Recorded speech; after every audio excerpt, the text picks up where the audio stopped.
we got to talk about Pat stepping up to Gunther. Because at the Rumble a couple years ago, we saw Pat McAfee get into the ring with Omos and nope out like a coward, which honestly, that made sense to me. That was the way a commentator should react when they see a larger-than-life wrestler. But now, all of a sudden, Pat McAfee is chest to chest with Gunther like Pat McAfee hulked up and became Brock Lesnar 2.0.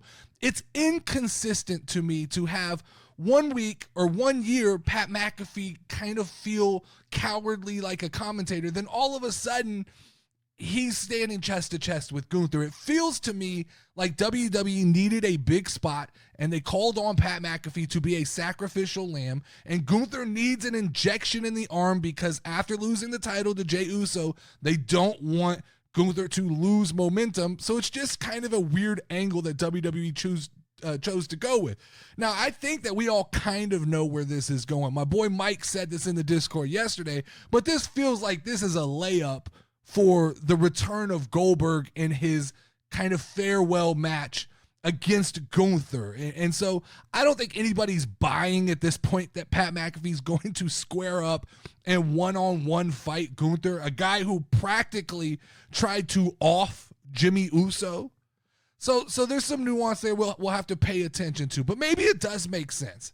Maybe I'm overanalyzing. Pat's a cocky son of a bitch, right? He is an overconfident person. Pat's the guy who forgets that he punted balls for a living.